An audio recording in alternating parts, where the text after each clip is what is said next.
Alors que la guerre en Iran se poursuit, le prix du baril de pétrole a dépassé la barre des $100, soit une augmentation de 38% en moins de 2 semaines. Bruxelles et Bakou renforcent leur coopération en matière de sécurité et d'énergie alors que la guerre en Iran secoue les marchés énergétiques mondiaux.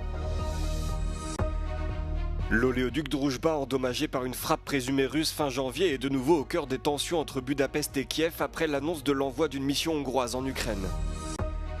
La République tchèque réduit ses dépenses de défense, allouant moins de 2% du PIB à l'armée dans le nouveau budget, contrairement aux attentes de l'OTAN. Les attaques contre des pétroliers et des navires commerciaux dans le détroit d'Ormuz se sont poursuivies ce jeudi. Un projectile inconnu a frappé un porte-conteneurs au large des Émirats arabes unis, tandis que Bahreïn a dénoncé une attaque iranienne visant des réservoirs de carburant. Dans le même temps, 2 pétroliers ont été ciblés au large de l'Irak. Des offensives qui ont de nouveau fait augmenter le prix du baril de pétrole qui a dépassé les $100, soit environ 38% de plus que ce qu'il ne coûtait au début de la guerre. Une explosion du prix que les membres de l'Agence internationale de l'énergie n'ont pas réussi à contenir, malgré le déblocage record de 400 millions de barils décidé ce mercredi. Lors de sa dernière prise de parole, Donald Trump a affirmé que Téhéran était proche de la défaite. We don't want to leave early, do we? We got to finish the job, right? Over the past 11 days, our military has virtually destroyed Iran. It's a tough country. Their air force is gone, totally gone. That took the better part of about 3 hours. Dans le même temps, Tsahal a déclaré que plusieurs vagues de missiles avaient été tirées vers Jérusalem, Tel Aviv et Haïfa tôt ce jeudi matin et que les défenses aériennes avaient été déployées pour les intercepter. Israël a également indiqué mener des frappes à grande échelle sur Téhéran et un bastion du Hezbollah à Beyrouth. Le Liban, de son côté, a déclaré qu'une frappe israélienne sur la capitale avait tué au moins 7 personnes et fait 21 blessés, quelques heures seulement après une première offensive en plein cœur de Beyrouth. La coopération énergétique entre l'Europe et l'Azerbaïdjan est plus importante que jamais alors que la guerre au Moyen-Orient secoue les marchés mondiaux, a déclaré mercredi le président du Conseil européen Antonio Costa lors d'une visite dans le pays. Cette réunion intervient alors que l'Europe craint que la guerre ne perturbe davantage l'approvisionnement énergétique et ne fasse grimper les prix encore plus haut. Today, the impact is clear. With the war in Iran shaking global energy markets, our energy partnership is more important than ever. We are now working on a new framework for a closer cooperation between the European Union and Azerbaijan. This sends a strong signal of our joint vision for the future. We are also exploring ways to deepen our cooperation in defence and security.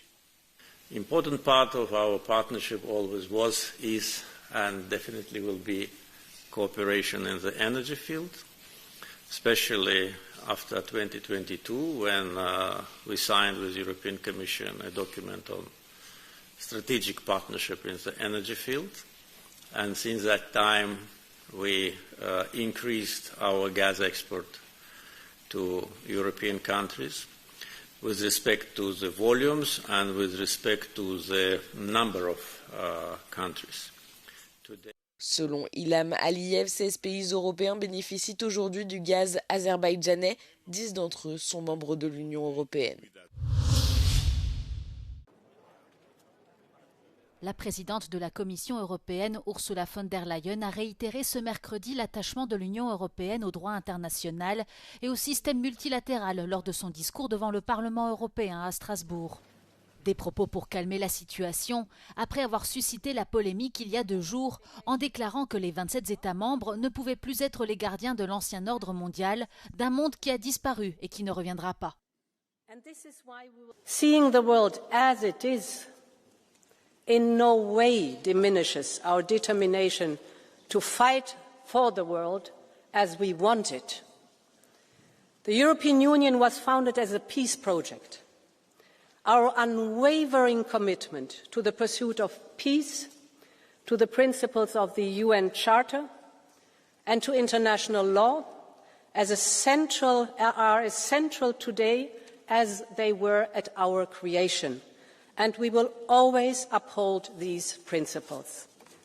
L'allocution controversée prononcée lundi par Ursula von der Leyen a reçu un accueil mitigé. Les soutiens de la présidente de la Commission ont déclaré qu'il s'agissait d'une dose indispensable de realpolitik, mais ses détracteurs ont estimé qu'elle risquait d'inciter les Européens à fermer les yeux sur les violations du droit international. Certains critiques estiment même qu'Ursula von der Leyen aurait usurpé le rôle du service diplomatique de l'Union européenne en soutenant une transition crédible pour l'Iran. Cette déclaration a été largement interprétée comme un appel au changement de régime, ce que certains diplomates européens considèrent comme une violation de son mandat. La crise entre l'Ukraine et la Hongrie continue de s'aggraver. Ce mercredi, Budapest a annoncé l'envoi aux côtés de représentants slovaques d'une mission pour inspecter l'oléoduc Druzhba, hors de service depuis qu'une frappe présumée de drones russes l'a endommagé fin janvier. Mais Kiev, qui contrôle les infrastructures de transit sur son territoire, a rapidement répondu ne pas l'avoir invité. Cette mission hongroise, censée établir le dialogue autour de cet oléoduc transportant du pétrole russe, est composée du vice-ministre de l'énergie et d'une équipe de spécialistes de l'industrie pétrolière.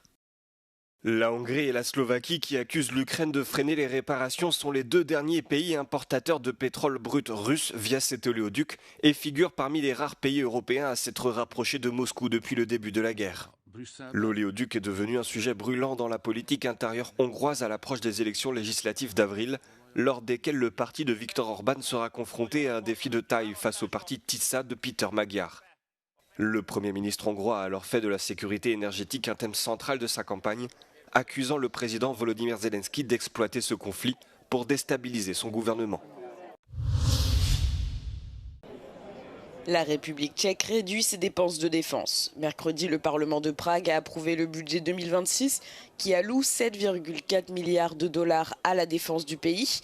Au total, 1,7% du PIB, donc soit moins de 2%, le pourcentage que les pays de l'OTAN s'étaient engagés à injecter dans leur défense.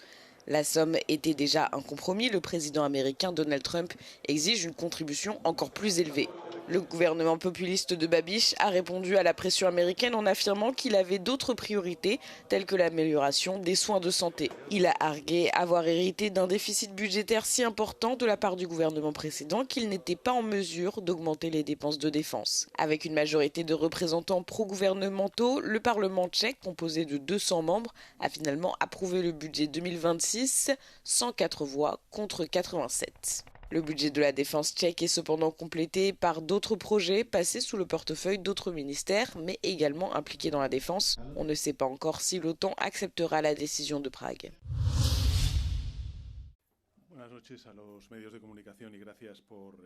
En Espagne, le Premier ministre Pedro Sánchez prévoit d'introduire un nouvel outil destiné à mesurer les discours de haine sur les plateformes numériques.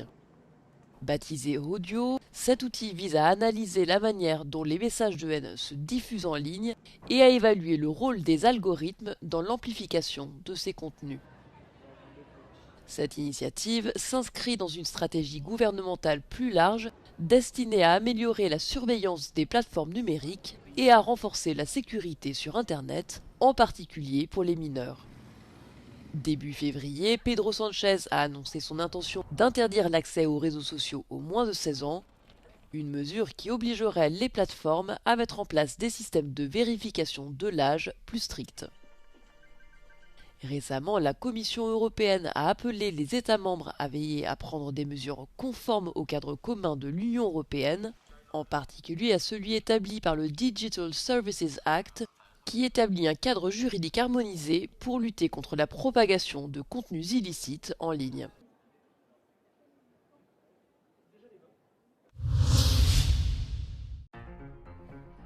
Juliette Binoche s'est rendue à Thessalonique sous une casquette inhabituelle. La célèbre star de cinéma a endossé le rôle de réalisatrice et présenté son premier long métrage, Inai in Motion, au Festival du film documentaire de Thessalonique. Le film retrace sa collaboration avec le célèbre danseur et chorégraphe britannique Akram Khan. Dans son entretien avec Euronews, Juliette Binoche a révélé que l'idée de son nouveau projet lui avait été suggérée par feu Robert Redford. Interrogée sur le contexte mondial, marqué par les guerres, les crises et les génocides, l'actrice française a évoqué le rôle des artistes dans ce contexte tendu. talking about artists and what is happening around us today. We live in increasingly troubled times with wars and genocides around us. So what can artists do about all of that? And is there a time for doing something else except art?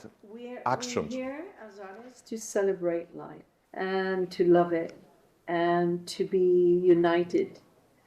And I think we are all different. Where each of us, we have different points of view, different, needs. But deep down, there's a unity we can find. And it's for us to make this journey, this road, and walking on the road of each of us, in order to find out being humble again. I think that's what it is. There's a lot of egos going on. And, we have to let go of a lot of values that we think were cannot change. It's not true. A lot of values can change and will change because nature will tell us to change, but if we don't do it with our intelligence and our wisdom, we will be told with a big finger, so we better change. And artists, I think it's a place where you can ask questions, explore questions, and it's about beauty. Deep down, it's about beauty.